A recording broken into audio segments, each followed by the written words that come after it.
कैसे हैं आप सभी। उम्मीद है बहुत अच्छे होंगे। हम लोगों ने कल अपनी एमसीक्यू की प्रैक्टिस सेट बंद किया था, तो आज हम लोग स्टार्ट करते हैं अपना प्रैक्टिस सेट नंबर 2। इसी सीरीज में आगे बढ़ते हैं हम लोग। जिस किसी ने चैनल को सब्सक्राइब नहीं किया है प्लीज़ कर लीजिए। मैं रोज़ बोलती हूँ लेकिन प्लीज़ आज कर लीजिए। तो आगे बढ़ते हैं अपने क्वेश्चन की ओर, ठीक है ना। तो पहला क्वेश्चन देखते हैं क्या है।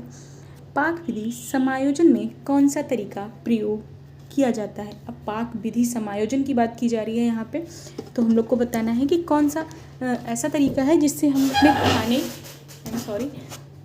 खाने की प्रतिशतता का मान रखा जाता है। मतलब पाक विधि समायोजन, अब कौन सी चीज़ कैसे पड़ेगी एक्यूरेट, आपको खाने में कैसे डालना है, दाल कितनी होनी चाहिए, दाल में नमक कितना होना चाहिए, कितना हल्दी होना चाहिए। तो कहीं ना कहीं ये क्या है, आपको समायोजित करनी है अपनी पूरी रेसिपी। आपके लिए एक रेसिपी है आपके सामने, उस बुक में आपको सारी चीज़ें समायोजित करने के लिए कोई ना कोई पैटर्न होता है ना। तो वो पैटर्न क्या है, मूल्य बढ़ाना? बिल्कुल नहीं। प्राइम भी नहीं है। और प्रतिशत, हाँ बिल्कुल है, क्योंकि हर वस्तु का यहाँ पे हर चीज़ का प्रतिशत फॉलो करना पड़ता है कि नमक 1 चम्मच मतलब कितना परसेंट रहेगा, 100 में से 1%, तो उसको हम लोग फॉलो करते हैं यहाँ पे प्रतिशत को। बाकी BS RS ये क्या है मुझे नहीं पता, कि इस कन्फ्यूज़न के लिए दिया है, क्योंकि मैं आपसे साफ बात करना पसंद करूँगी। यहाँ आपको घुमाना फिराना मुझे अच्छा नहीं लगेगा कि मैं ऑप्शन में आप लोगों को घुमाऊँ। जो मुझे पता था मैंने आप लोगों को क्लियरली बता दिया, तो इसमें प्रतिशत इसका राइट आंसर हो गया। आगे बढ़ते हैं हम लोग अपने नेक्स्ट क्वेश्चन की तरफ। खाद्य प्रक्रमण जिसमें अनाज का स्टार्च यानी कि मान चीनी में परिवर्तित होता है। अब अनाज हम लोग खाते हैं, गेहूँ आप कच्चा खाइए, बिना पका हुआ गेहूँ खाइए, या रोटी जो होती है मोटी थोड़ी थिकनेस होती है, उसको जब आप मुंह में चबाएंगे थोड़ी देर तो वो मीठा लगने लग जाता है, तो उसको क्या बोलते हैं। तो चीनी में जो परिवर्तित होता है ना अनाज का भाग, तो वो पकाना, भाप देना, माल्ट करना, बेक करना। तो ना तो वो पकाना हुआ क्योंकि आप कच्चा भी खा रहे हो तब भी उसमें मिठास है, भाप दे के भी नहीं किया आपने, बेक करके भी नहीं किया, लेकिन अब जब मुंह में जा रहा है ना आपके कच्चा अनाज, तो वो लार के साथ मिलके एक माल्ट बनाता है। तो उस माल्ट को ही हम लोग क्या है, मीठापन, उस माल्ट की वजह से उसमें मीठापन लगता है। तो इसका राइट आंसर हो जाएगा ऑप्शन सी, इसका राइट आंसर है माल्ट करना, ठीक है ना, क्योंकि वो लार के साथ में मिलके मिठास देता है अनाज। दूध पाश्चुरीकरण का HT तरीका किया जाता है, मतलब हाई टेम्परेचर, इसकी बात की जा रही है कि दूध जब पाश्चुरीकृत किया जाता है तो कितनी सेकंड के लिए हाई टेम्परेचर पे रखा जाता है, उसको कैसे सेट किया जाता है। तो सबसे पहले तो हम लोग बात कर लेते हैं पाश्चुरीकरण की। पाश्चुरीकरण दिया किसने था, तो लुई पाश्चर थे। उन्होंने पाश्चुरीकरण की प्रोसेस बताई थी कि दूध को कैसे हम लोग संग्रहित कर सकते हैं कुछ समय के लिए बिना खराब हुए। तो आप नाम याद रखेंगे लुई पाश्चर का, सन भी याद रखेंगे 1862, तो 1862 में लिख देती हूँ।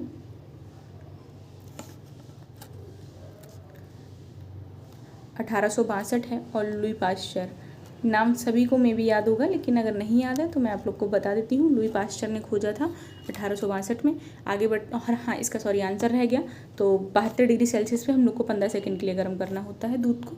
इतना 15 सेकंड के लिए 72 डिग्री सेल्सियस पे जब गर्म करेंगे तो दूध के जो बैक्टीरिया होते हैं वो ख़त्म हो जाते हैं। आगे बढ़ते हैं नेक्स्ट क्वेश्चन की ओर। अंडे में सभी पोषक तत्व पाए जाते हैं इसे छोड़कर।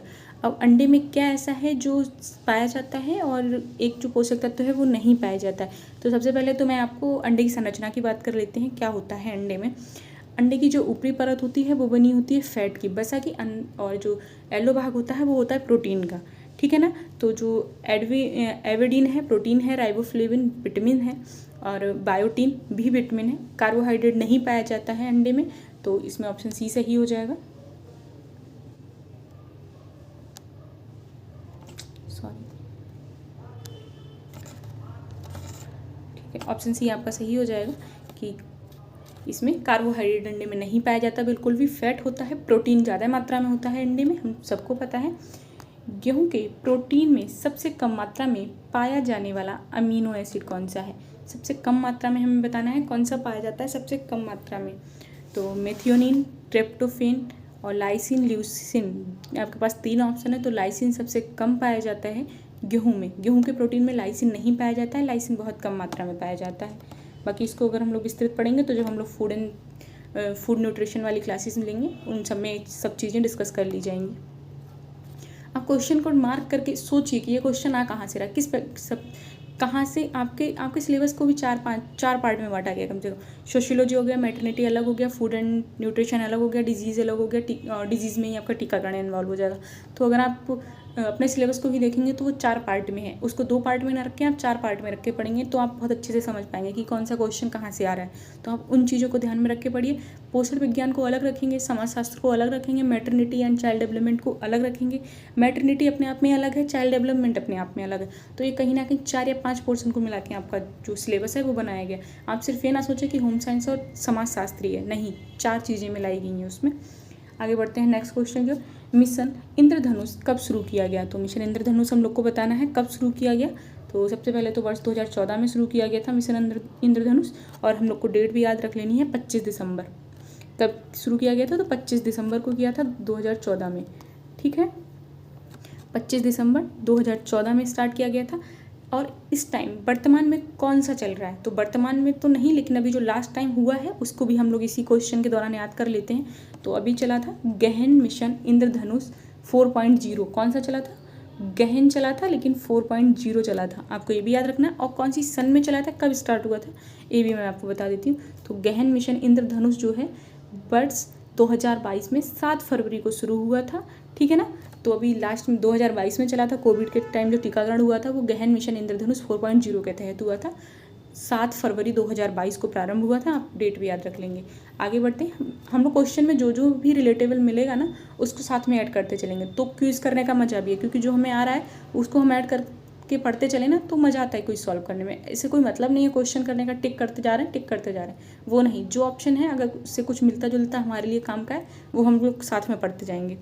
निम्न में से पूर्वामुखीकरण परिवार का उदाहरण है। पूर्वामुखीकरण का मतलब हो गया कि जब हम जन्म लेते हैं तो सबसे पहले तो हम जहाँ जन्म लेते हैं मुख करके आते हैं।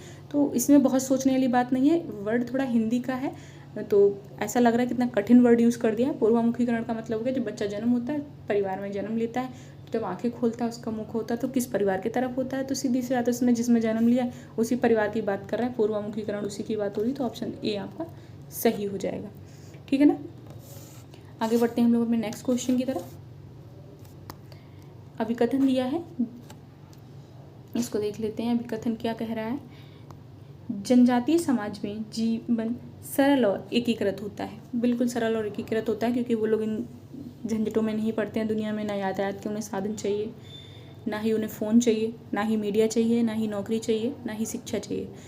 जनजातीय समाज में, तर्क भी पढ़ लेते हैं अब, जनजातीय समाज में अनुशासन को कतिपय लोक मान्यताओं और परंपराओं से बनाए रखा जाता है। बिल्कुल, अगर आप जनजातियों में चले जाएंगे ना तो उनके अनुशासन इतने कठिन हैं, उनकी मान्यताएं इतनी प्रबल हैं कि वो आप उनसे निकल नहीं सकते। हमारे यहाँ एक, मुझे समाजशास्त्री का नाम याद नहीं आ रहा, तो वो थीसिस के लिए गए थे अंडमान निकोबार में, एक द्वीप है वहाँ गए थे, तो वहाँ जनजातियाँ निवास करती हैं। तो वो जनजातियाँ ऐसी हैं कि अगर कुछ भी हो जाए आप उनके एरिया में चले जाएंगे तो वो आपको, आपका भला नहीं करने वाले, 1% भी नहीं सोचते हैं मारने से पहले। तो वो समाजशास्त्री थे जो थीसिस के लिए गए थे, अपना विषय क्षेत्र था उनका जनजातीय, तो उनको मार के समुद्र में बहा दिया। जब उनकी लाश कुछ समय बाद समुद्र में तैरती हुई पाएगी तो समझ में आया कि जनजातियों ने मार के बहा दिया।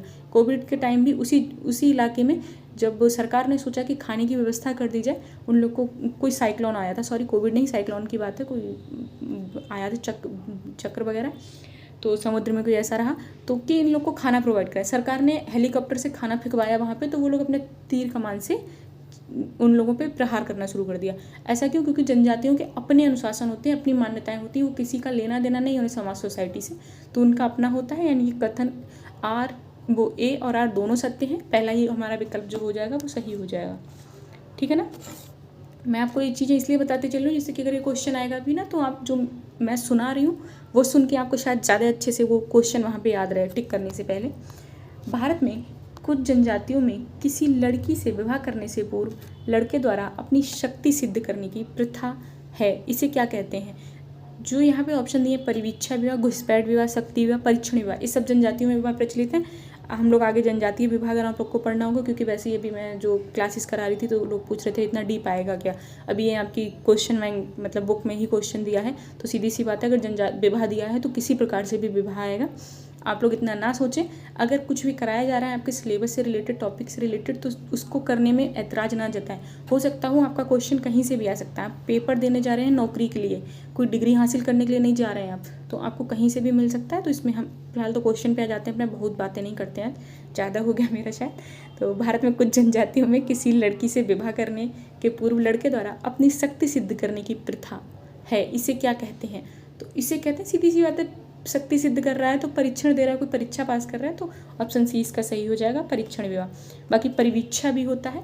परिवीक्षा विवाह में क्या होता है कि लड़का जो है वो लड़की के माता पिता की सेवा करता है शादी से पहले, कि अपनी लड़की से मेरा विवाह कर दीजिए। अगर माता पिता खुश होते हैं तो विवाह कर देते हैं। घुसपैठ ज़बरदस्ती आके लड़की ससुराल में रहने लग जाती है कि मैं आपकी बहू हूँ, लड़का भी नहीं मानता, ससुराल वाले भी नहीं मानते। फिर एक समय ऐसा आता है कि लड़की को वो लोग बहू मानने लग जाते हैं। वैसे ही शक्ति प्रदर्शन करके विवाह किया जाता है। तो ऑप्शन सी इसका सही है। फिलहाल तो मैंने आपको चारों बता दिए। अगर आपको पढ़ने की ज़रूरत लगेगी तो आप मुझे बता दीजिएगा, मैं जनजातीय विवाह भी आप लोग को पढ़ा दूँगी। निम्न में कौन तृतीयक संबंधी है? तृतीयक संबंधी प्राथमिक द्वितीयक सब समझ लेते हैं। प्राथमिक जो है हमसे डायरेक्ट जुड़ा है, माँ हमारी जो है प्राथमिक संबंधी है। मामा माता से जुड़े हैं, मामा मतलब मम्मी से जुड़े हुए मामा हैं, तो वो हमारे लिए द्वितीयक संबंधी हो गए। बाकी मामा से जुड़ा कोई है तो वो तृतीयक संबंध, मतलब मामी जो है हमारे लिए तृतीयक संबंधी हो जाएंगी। तो पहले देख लेते हैं, मामा द्वितीयक है, भी मैंने बताया था। भाई का पुत्र, भाई प्राथमिक है, पुत्र द्वितीयक हो जाएगा। पिता तो प्राथमिक ही है। साले की पत्नी, बिल्कुल साले की पत्नी तृतीयक हो जाएंगी। क्यों? क्योंकि पत्नी हमारे लिए प्राथमिक है, पत्नी का भाई द्वितीयक है, और भाई की पत्नी यानी कि साले की पत्नी तृतीयक हो जाएगी। तो ऑप्शन बी सही हो जाएगा इसका। नेक्स्ट बढ़ते हैं अपने नेक्स्ट क्वेश्चन की ओर। किसने पीढ़ियों की गहराई को संयुक्त परिवार का लक्षण बताया है? अब इसमें हम लोग समझ लेंगे कि पीढ़ियों की गहराई को किसने संयुक्त परिवार का लक्षण बताया। हालांकि मैंने कल आप लोग को बताया था कि जो परिवार है इसका अध्ययन क्षेत्र इरावती कर्वे का भी रहा है, इन्होंने पढ़ा था। लेकिन GS घुरिये हैं, ये भी हैं। एमएन श्रीनिवास ने तो संस्कृतिकरण हो गया, और क्या कहते हैं, सॉरी मुझे ध्यान नहीं आ रहा है, इनका 3 अवधारणाएं हैं, संस्कृतिकरण, जातिकरण, तो वो उन अवधारणाओं की बातें यहाँ पे नहीं करते हैं, ज़रूरत नहीं है उनकी। KM कपाड़िया साहब जो हैं उन्होंने बोला है कि पीढ़ियों की गहराई के आधार पर संयुक्त परिवार के लक्षण बताए हैं KM कपाड़िया ने। बाकी इरावती कर्वे ने जो है परिवार को कैसे पढ़ा है तो उसके बारे में हम बता देते हैं। उन्होंने परिवार का प्रकार्यात्मक पक्ष पढ़ा है, पीढ़ियों की गहराई के आधार पर नहीं पढ़ा है। प्रकार्यात्मक पक्ष के आधार पर परिवार को किसने पढ़ा है? इरावती कर्वे जी ने पढ़ा है। KM कपाड़िया ने पढ़ा है पीढ़ियों की गहराई के आधार पर संयुक्त परिवार के लक्षण बताए हैं KM कपाड़िया ने। आगे बढ़ते हम लोग अपने नेक्स्ट क्वेश्चन की ओर। आणविक परिवार और गृहस्थ परिवार की अवधारणाएं किसने विकसित की? तो परिवार की सबसे पहले तो पहला ऑप्शन ही सही है, जिमरमैन। लेकिन जिमरमैन ने 2 नहीं 3 दिए हैं, तो हम तीनों की बात यहाँ पे कर लेते हैं। आणविक परिवार, गृहस्थ परिवार 2 आपके सामने दिया हुआ है। एक है ट्रस्टी परिवार, ये ट्रस्टी परिवार की भी बात करते हैं जिमरमैन, तो जिमरमैन ऑप्शन सही हो जाएगा। इन्होंने 3 प्रकार के परिवार की बात की है, आणविक परिवार, गृहस्थ परिवार और ट्रस्टी परिवार। ठीक है, आगे बढ़ते हैं हम लोग अपने नेक्स्ट क्वेश्चन की ओर। नीचे दी गई सूची 1 को सूची 2 के साथ सम्मिलित कीजिए। अब हम लोग मिलाते हैं। पहले तो हम लोग सन मिलाएंगे कौन सी किसकी है, उसके बाद नीचे विकल्प देखेंगे। तो पहले तो हम लोग अपना सन मिला लेते हैं कौन सी किसकी है। एक समान परिश्रमिक कब आया था? तो 1976 में आया था। घरेलू हिंसा अधिनियम 2005 हम लोगों ने पढ़ रखा है। ठीक है। राष्ट्रीय महिला आयोग अधिनियम 1990। महिलाओं का अश्लील प्रतिरूपण निषेध अधिनियम, ये आया है 1986 में। ठीक है ना। तो अब हम लोग मिला लेते हैं अपने ऑप्शन के हिसाब से इसको। तो एक समान परिश्रमिक कब आया? 1976, यानी कि A का 2। ठीक है, पहला सही है। आगे बढ़ते हैं। और फिर घरेलू हिंसा अधिनियम 1990 यानी कि 2005 यानी कि चौथा। ठीक है। राष्ट्रीय महिला आयोग अधिनियम 1990 पहला। और महिलाओं की अश्लील प्रतिरूपण अधिनियम 1986, ऑप्शन ए सही है बिल्कुल। तो इसको हम लोग टिक कर लेते हैं। आगे बढ़ेंगे हम लोग नेक्स्ट क्वेश्चन की ओर। भारत में मताधिकार की न्यूनतम आयु क्या है? अब हम लोग को मताधिकार की न्यूनतम आयु बतानी है क्या है। तो हम लोग को पता है 18 वर्ष की, क्यों हम लोग भी वोट डालने जाते हैं। 18 वर्ष है न्यूनतम आयु, लेकिन किस आर्टिकल से है और कब से है, तो इस चीज़ को हम यहीं पे जान लेते हैं। आर्टिकल इसका है, आर्टिकल मतलब अनुच्छेद। ठीक है ना। तो इसके आर्टिकल की बात कर लेते हैं। इसका आर्टिकल है 326। ठीक है ना। 326 अनुच्छेद में इसकी बात की गई है। 18 वर्ष मताधिकार की, और जो 61वां संविधान संशोधन, इतना लंबा मैं लिख नहीं सकती हूँ इस स्क्रीन पे, सॉरी। तो 61, आप लोग अगर आप लोग सुन रहे हैं तो उसको आप लिखते चलिए, अपना जो भी नोटबुक है वगैरह आप लिख लेंगे उसको, तो आपको याद हो जाएगा।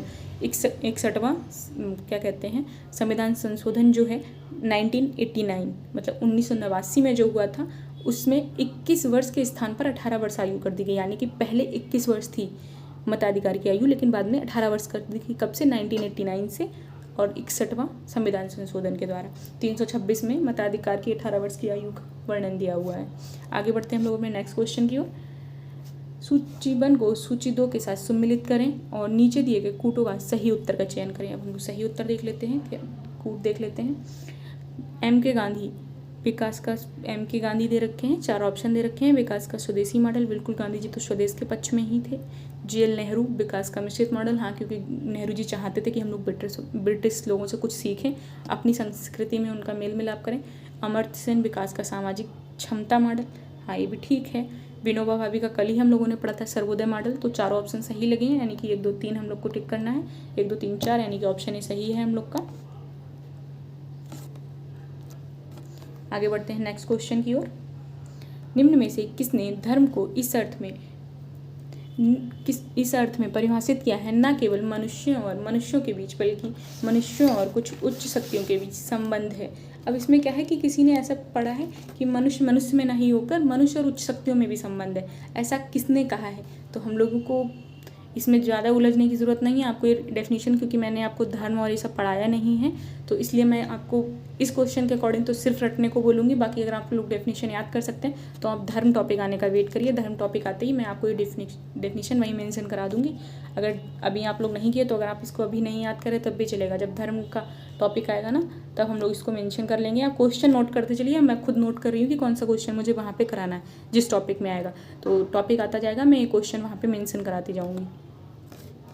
आगे बढ़ते हैं। निम्नलिखित में से कौन सामाजिक नियंत्रण का अनौपचारिक माध्यम है? तो औपचारिक अनौपचारिक 2 माध्यम होते हैं। औपचारिक का मतलब सीधे हमारे जो औपचारिकताएं निभाएं, कानून हो गया, सार्वजनिक राय द्वारा नियंत्रण, दंड विधान सभा द्वारा नियंत्रण। सीमा शुल्क द्वारा नियंत्रण क्या है? डायरेक्ट नहीं है, इनडायरेक्टली है, हम लोग से लिया जाता है जिससे कि हम लोग उनका दुरुपयोग ना कर पाएँ, इसलिए हमसे सीमा शुल्क लिया जाता है। तो ऑप्शन ए सही हो जाएगा इसका। आगे बढ़ते हैं नेक्स्ट क्वेश्चन की ओर। वह प्रक्रिया जिसके द्वारा सामाजिक स्तर को स्थापित किया जाता है और बनाए रखा जाता है, सामाजिक स्तर की बात की जा रही है, तो इस सामाजिक नियंत्रण की ये परिभाषा किसने दी? सामाजिक नियंत्रण की बात PH लैंडिस करते हैं। PH लैंडिस का एक सोशल कंट्रोल, हालांकि E.A. रॉस की कल हम लोगों ने बात की, उनका भी है, लेकिन यहाँ पे E.A. रॉस नहीं है और PH लैंडिस ने किया था। सामाजिक नियंत्रण अध्ययन क्षेत्र PH लैंडिस का भी रहा है, PH लैंडिस सॉरी। तो इनका पूरा नाम PH लैंडिस है। आप लोग ये ना सोचे कि PH लैंडिस तो कहीं दे नहीं रखा, लैंडिस है, तो इनका पूरा नाम PH लैंडिस है। तो इन्होंने परिभाषित किया है, तो ये इनकी परिभाषा है सामाजिक नियंत्रण के लिए।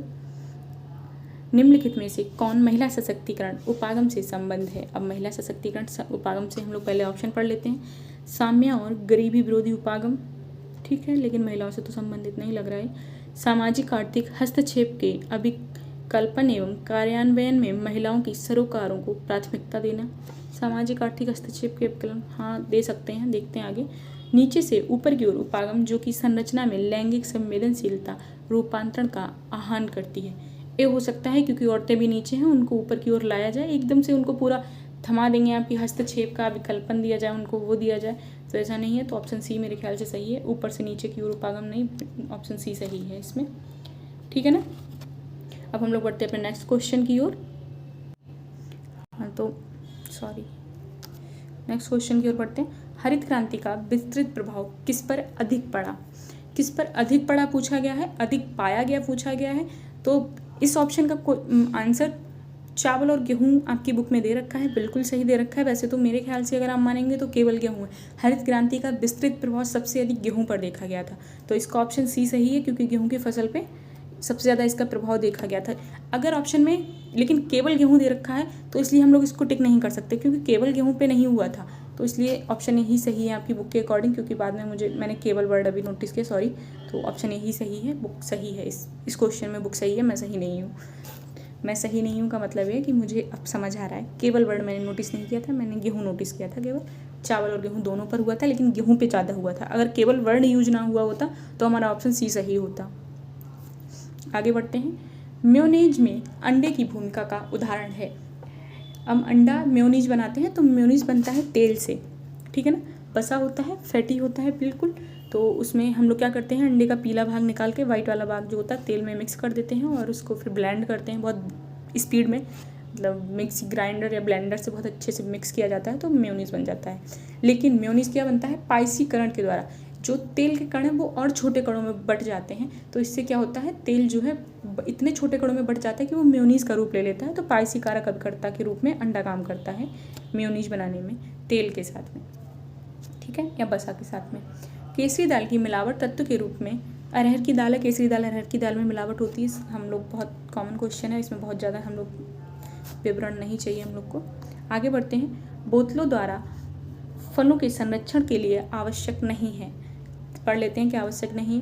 फलों की बोतलों को पर्याप्त रूप से गर्म करना, अच्छा ठीक है, हाँ, क्योंकि गर्म करना इसलिए आवश्यक हो जाता है, पानी वानी होगा तो वो खत्म हो जाएगा। इनमें निहित वायु को बाहर निकालकर सीलबंद करना, हाँ ये भी ठीक है। उसे धीरे धीरे पकाना, हाँ पका सकते हैं हम लोग, क्योंकि जब बोतलों में भर के हम लोग जैम या सॉस वगैरह होता है उसकी बात कर रहे हैं। उसमें सांद्रक गंधक का अम्ल मिलाना, तो ऑप्शन डी इसमें गलत हो जाएगा। सांद्रक गंधक का अम्ल मिलाना जरूरी नहीं है, बाकी तीनों ऑप्शन सही हैं। आगे बढ़ेंगे हम लोग।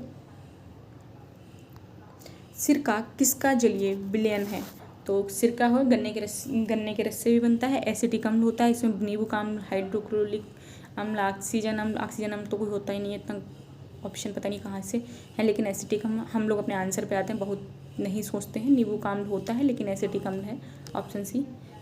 नींबू का सिट्रिक होता है ना, हाँ सिट्रिक होता है, मे भी, शायद मैं गलत हो सकती हूँ, मैं कंफर्म नहीं हूँ, लेकिन सिट्रिक एसिड ही होता है जहाँ तक मुझे याद है।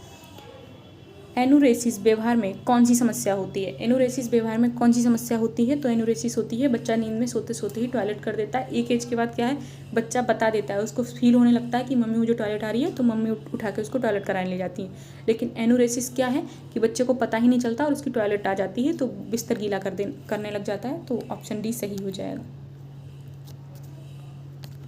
आगे बढ़ते हैं। अशक्ति का आधार विज्ञान सिद्धांत प्रस्तावित किया गया है, तो बॉल्बी ने प्रस्तावित किया है अशक्ति का आधार विज्ञान सिद्धांत। इसको अगर पढ़ना है विस्तृत में तो पढ़ लेना, लेकिन मुझे नहीं लगता इसमें मुख्य सेविका में, लेकिन आपकी इसमें बुक में दिया है तो मैं आपको विस्तृत इसको भी नोट करते चल रही हूँ, आगे इसको भी विस्तृत पढ़ा दिया जाएगा। बाल्बी इसमें सही है। कौन सा टीका शिशु को जन्म के प्रथम माह में लगवाना चाहिए, तो जन्म के 24 घंटे के अंदर तो BCG ही लग जाता है, तो उसी की बात हो रही है। पहला ऑप्शन ही सही है हम लोग का BCG, बाकी पोलियो हैजा टेटनेस नहीं, BCG ऑप्शन ही सही है।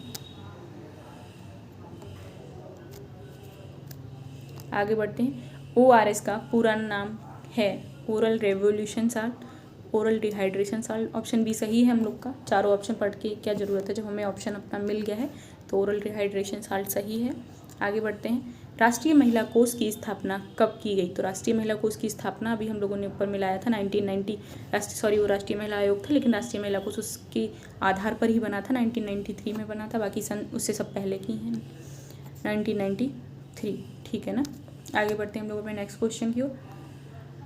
विशिष्ट उम्र में कौशल और बर्ताव का पैटर्न जो हम अपेक्षा करते हैं उसे कहते हैं, उसे क्या कहते हैं, एक उम्र के बाद हम बच्चे से उम्मीद करने लग जाते हैं कि वो ये करने लगे, उसका व्यवहार ऐसा हो जाए। हमारे मम्मी पापा हम लोग से उम्मीद रखते हैं, हम छोटे बच्चों से उम्मीद रखते हैं, हम किसी दूसरे से भी उम्मीद रखते हैं, तो उसे क्या कहते हैं, नारी सुलभ पुरुष सुलभ विकासात्मक श्रेणी। बहुत नहीं फंसते हैं, विकास की उम्मीद रखते हैं हम लोग कि ये इतना बोलते नहीं, इसमें बिल्कुल डेवलपमेंट ही नहीं हुआ, बचपने वाली हरकतें करता है, विकास की उम्मीद रखते हैं हम लोग। आगे बढ़ते हैं। विद्यार्थी द्वारा इतिहास कक्षा में सीखी गई अवधारणा का उपयोग हिंदी कक्षा में किया जाता है, यह उदाहरण है, तो ये उदाहरण है धनात्मक अंतरण का, बिल्कुल धनात्मक है क्योंकि उसने अपनी अच्छी चीज़ जो है दूसरी कक्षा में प्रयोग की, तो धनात्मक है। ऊर्ध्वाधर में होता है अपने से ऊपर वाले में द्विपार्श्विक, मतलब दो अलग अलग चीज़ों को एक जैसा करना, ऋणात्मक की प्रयोग किया ही नहीं है, तो ऑप्शन ए सही हो जाएगा इसका।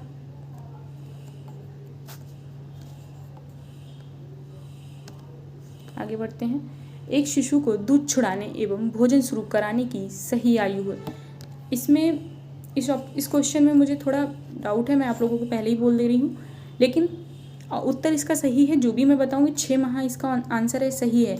लेकिन दूध छुड़ाने के लिए 6 माह की आयु पर्याप्त नहीं है, दूध छुड़ाने के लिए कम से कम 2 वर्ष होता है, भोजन यानी कि ठोस जो होता है, अर्ध ठोस भोजन स्टार्ट करने की सही आयु होती है 6 माह। तो इसका उत्तर बुक में भी 6 माह दे रखा है, मेरे हिसाब से भी 6 माह होना चाहिए। लेकिन दूध छुड़ाने की आदत जो होती है, 2 साल में बच्चे से पूर्णतः दूध छुड़ाना चाहिए, और दूध छुड़ाने की आदत का प्रारंभ कम से कम 1 वर्ष के बाद तो करना चाहिए।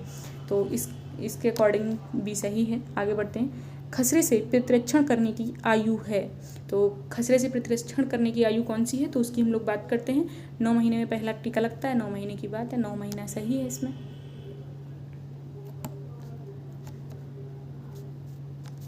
आगे बढ़ते हैं नेक्स्ट क्वेश्चन पे। कौन सा टीका 3 रोगों से सुरक्षा देता है? 3 रोगों से सुरक्षा देता है। BCG नहीं, ATS नहीं, TAB नहीं, DPT, बिल्कुल DPT देता है। डिप्थीरिया, पर्टूसिस, टिटनेस, तीनों से देता है ना। डिप्थीरिया, पर्टूसिस और टिटनेस तीनों से कौन सुरक्षा देता है? तो DPT देता है, 3 रोगों से सुरक्षित करता है। तो इसका आंसर DPT सही है। हम लोग आगे पढ़ लेते हैं। कथन दे रखा है और कारण दे रखा है, इसको पढ़ते हैं। बालपन में असुखद मनोभावों की प्रबलता बच्चे का जीवन के प्रति दृष्टिकोण और उसके अन्य लोगों से संबंधों को बिगाड़ देता है। बिल्कुल सही बात है। बचपन में बच्चे के साथ कुछ गलत होता है, कहीं ना कहीं वो डर मन में बिठा देता है। कारण दे रखा है। वे दूसरों के साथ स्नेहपूर्ण एवं मैत्रीपूर्ण संबंध बनाने का प्रयास नहीं करते क्योंकि उनका व्यवहार स्वीकार योग्य नहीं होता है। बिल्कुल, क्योंकि उनके व्यवहार में बदलाव आ जाता है, समाज उसे स्वीकार नहीं करता, तो वो क्या है, स्नेहपूर्ण और मैत्रीपूर्ण संबंध बनाने का प्रयास भी नहीं करते। दोनों सही हैं, पहला ऑप्शन ही हमारा सही है। आगे बढ़ते हैं नेक्स्ट क्वेश्चन की ओर। केंद्रक को कोशिका द्रव्य से अलग करता है। अब केंद्रक को कोशिका द्रव्य से कौन अलग करता है? केंद्रक छिद्र, केंद्रक झिल्ली, न्यूक्लियोप्लाज्म, साइटोप्लाज्मिक झिल्ली। तो केंद्र के ऊपर एक झिल्ली चढ़ी होती है, वो झिल्ली ही केंद्र को कोशिका द्रव्य से अलग करती है। मतलब कोशिका के अंदर ही केंद्रक होता है और कोशिका में कोशिका द्रव्य भरा रहता है, तो इसलिए केंद्रक झिल्ली। इसका ऑप्शन बी सही हो जाएगा। आगे बढ़ते हैं नेक्स्ट क्वेश्चन की ओर।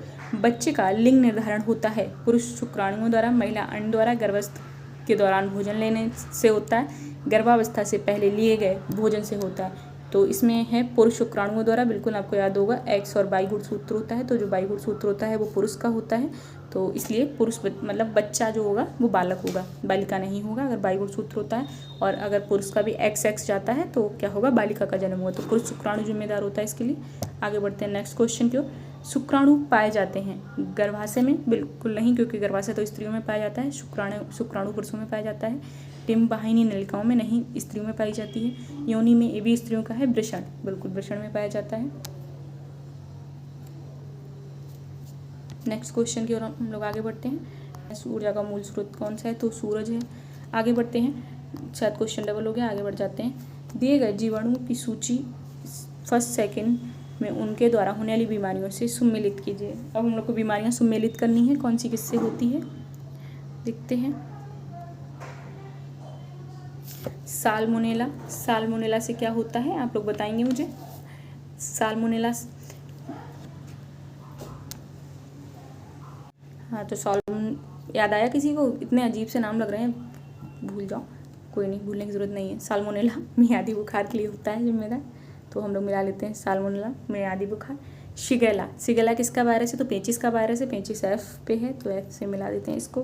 क्लास्ट्रीडियम, क्लास्ट्रीडियम से प्रभावित अंग है, तो इसमें अंग भी दे रखा है भाई। क्लास्ट्रीडियम किससे क्या होता है, इसकी वजह से क्या लक्षण होते हैं?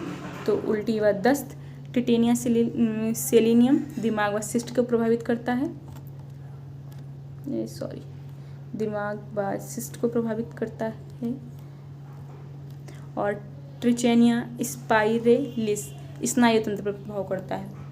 ठीक है, तो अभी इसका ऑप्शन मिला लेते हैं हम लोग। इसका ऑप्शन हो जाएगा, पहले का है साल्मोनेला का मियादी बुखार, शिगेला का पेचिस, और क्लास्ट्रीडियम उल्टी व दस्त, टिटेनिया दिमाग में सिस्ट, और टिचेनिया D। ठीक है, ऑप्शन ए हम लोग का सही है।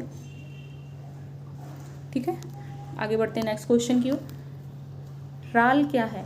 अब लार नहीं है यहाँ पे, राल दे रखा है। राल पौधों की होती है, जो छाल होती है उसको हम लोग कुरेदते हैं तो जो लिक्विड जैसा निकलता है उसकी बात हो रही है, राल। तो ये राल क्या है? राल एक है वर्णक, ठीक है ना। राल वर्णक है, रंजक है, रंग है, धागा है। तो धागा होगा नहीं है, वर्णक है, जो पौधे में पाया जाता है छाल के अंदर। जिसको हम लोग छाल को कुरेदते हैं तो वो लिक्विड जैसा निकलता है, चिपचिपा पदार्थ जैसा। अपने परिवार, समाज तथा राष्ट्र हित हेतु अपनी क्षमताओं का संपूर्ण उपयोग कर मानव जाति का कल्याण कर सकते हैं। नीचे ऑप्शन दे रखा है भाई, कौन कर सकते हैं? कुपोषित व्यक्ति बिल्कुल नहीं कर सकते हैं। सुपोषित व्यक्ति हो सकता हो कर सकते हैं, लेकिन किसी बीमारी से ग्रसित हो सकते हैं सुपोषित व्यक्ति भी। स्वस्थ व्यक्ति बिल्कुल ऑप्शन सी सही है।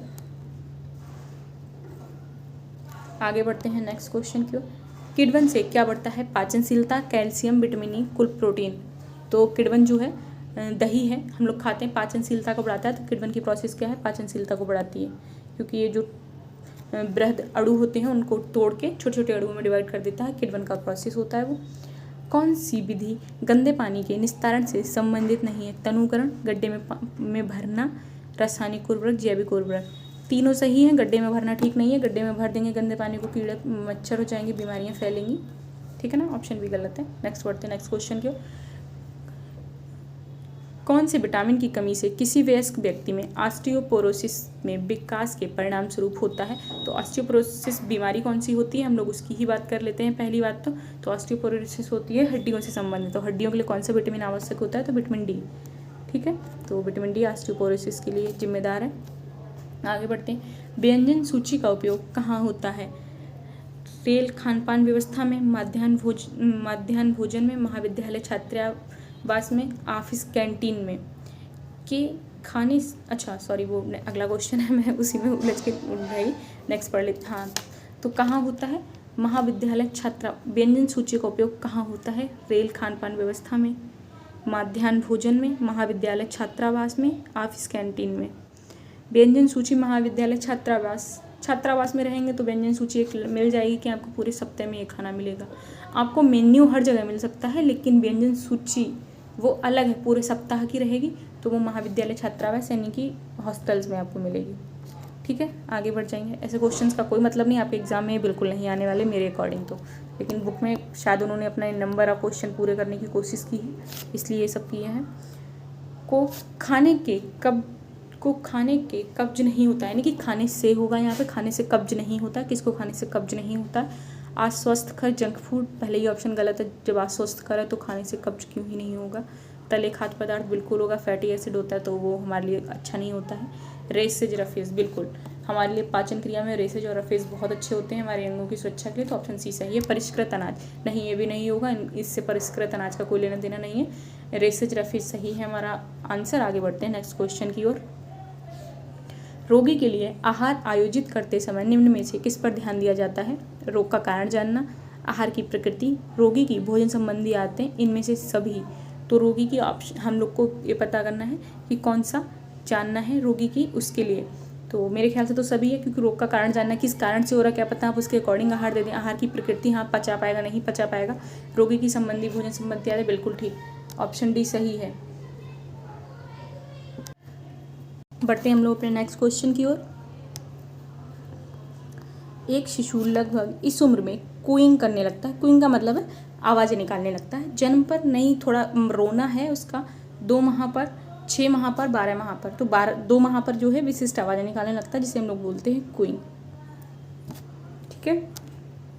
कूइंग कब करता है? 2 माह पर। आगे बढ़ते हैं नेक्स्ट क्वेश्चन की ओर। व्यक्तिगत परीक्षण का प्रकार है। व्यक्तिगत परीक्षण का कौन सा प्रकार है? तो इसकी बात कर रहे हैं हम लोग। तो बेसलर आर्मी अल्फा परीक्षण, क्यूलमैन एंडरसन बुद्धि परीक्षण, आर्मी बीटा परीक्षण और बेसलर वेल्व्यू परीक्षण। तो आर्मी अल्फा परीक्षण में क्या होता है? इसमें ये सब ऊपर वाले जो तीनों है ना, ये व्यक्तिगत नहीं है, ये समूह परीक्षण के प्रकार हैं। बेसलर वेल्व्यू परीक्षण जो है वो व्यक्तिगत है। आपने अगर सीडीपी पढ़ा होगा तो उसमें चारों पढ़े हैं आपने, अगर नहीं पढ़ा है तो आपको बुद्धि जो IQ लेवल वाला चैप्टर है उसमें आपको ये सब पढ़ने को मिलेंगे। तो IQ लेवल मापने के परीक्षण हैं, व्यक्तित्व और IQ लेवल के। आगे बढ़ते हैं। परोसने की विधि, जहाँ खाद्य पदार्थ को सजा कर रख दिया जाता है और मेहमानों को अपने आप उठाना होता है, को कहा जाता है। अब इसमें उस प्रकार को बताना है कि खाना रखा है और मेहमान अपने आप उठाकर खाते हैं, तो उसको क्या कहा जाता है? तो वैक्वेट, वेफे, काउंटर पर जाकर लेना, जलपान गृह सेवा। जलपान गृह सेवा में तो बिठाल के खिलाते हैं, घर के जैसे वाला फील कराते हैं, बुफे कहते हैं इसको, ऑप्शन भी सही है। उस विधि को कहते हैं वफे। काउंटर पर जाकर खुद लेना विधि का नाम ही वफे है, तो जो ऑप्शन सीधे रखा है। बहुराष्ट्रीय निगमों तथा संचार क्रांति के आने के बाद भारत में निम्न में से किस प्रकार के परिवार विकसित हुए हैं। तो जब संचार साधन आ गए, संचार क्रांति आ गई, तो उससे क्या हुआ, परिवार किस प्रकार से विकसित हुए हैं। तो विस्तृत परिवार तो पहले से रहे हैं भारत में, ठीक है ना। विस्तृत परिवारों ने टूटना शुरू कर दिया है संचार साधन आ जाने से, समाज में क्रांति आ जाने से। तो ऑप्शन बी सही हो जाएगा इसका, एकल परिवार। जो विस्तृत परिवार है वो एकल परिवार में टूटने लगे हैं, लोग शहरों की तरफ भागने लगे हैं। प्रभावी संचार के लिए किस सिद्धांत का पालन करना चाहिए। विचारों की स्पष्टता का सिद्धांत, उचित समय का सिद्धांत, प्रतिक्रिया का सिद्धांत, उपयुक्त सभी। तो प्रभावी विचारों की स्पष्टता होनी चाहिए, समय भी उचित होना चाहिए, कौन से समय पे क्या बात करनी है होनी चाहिए, प्रतिक्रिया का सिद्धांत भी होना चाहिए। सभी ऑप्शन सही है, ऑप्शन डी सही है। आगे बढ़ते हैं नेक्स्ट क्वेश्चन की ओर। परामर्श की सफलता के लिए आवश्यक कौशल है योग्यता, निपुणता, धैर्य व संवेगों पर नियंत्रण, उपयुक्त सभी। तो योग्यता भी होनी चाहिए, आप निपुण भी होने चाहिए कार्य में, धैर्य भी होने चाहिए, आपके संवेगों पर आपको नियंत्रण भी होना चाहिए कि आपसे कोई बात कर रहा है, परामर्श दे रहे हैं, सामने वाले पे आप गुस्सा हो गए, तो ऐसा नहीं होना चाहिए, आपको अपने ऊपर नियंत्रण होना चाहिए। ऑप्शन डी सही है। आगे बढ़ते हैं हम लोग नेक्स्ट क्वेश्चन की ओर। नेक्स्ट क्वेश्चन की ओर जब भी बढ़ेंगे जब आप लोग सब्सक्राइब कर लेंगे, तो प्लीज़ सब्सक्राइब कर लीजिए, इतना बोलने पे तो कर लो यार। आगे बढ़ते हैं नेक्स्ट क्वेश्चन की तरफ, ठीक है ना। आगे बढ़ जाते हैं हम लोग नेक्स्ट क्वेश्चन की तरफ। यूनिसेफ का मुख्यालय स्थित है New York city, Paris, Stockholm, Geneva. तो कहाँ है यूनिसेफ का मुख्यालय। तो न्यूयॉर्क में है। इसके साथ जो है क्षेत्रीय कार्यालय भी हैं, लेकिन मुख्यालय कहाँ स्थित है, तो न्यूयॉर्क सिटी में है, ठीक है। ऑप्शन ए सही हो जाएगा इसका। आगे बढ़ जाते हैं नेक्स्ट क्वेश्चन पे। संयुक्त राष्ट्र जनसंख्या कोष द्वारा जारी आंकड़ों के अनुसार पुरुष एवं महिला जीवन प्रत्याशा कितनी है। तो संयुक्त राष्ट्र जनसंख्या कोष के हम लोग को आंकड़े याद रखने हैं, पुरुष एवं महिला की जीवन प्रत्याशा कितनी है उसको याद रखना है। तो वो है 71 और 76, यानी कि पुरुष जीता है 71 वर्ष, महिला जीती है 76 वर्ष। ऑप्शन ए सही है, ठीक है, 71 और 76। आज की क्लास हम लोग यहीं पे फिनिश करते हैं, मिलेंगे नेक्स्ट क्लास के साथ। तब तक के लिए टाटा बाय बाय, टेक केयर। मिलते हैं नेक्स्ट क्लास के साथ। जिस किसी ने चैनल को सब्सक्राइब नहीं किया है प्लीज़ कर लीजिए, अच्छा लगे कमेंट करिए, लाइक करिए, शेयर करिए। Thank you.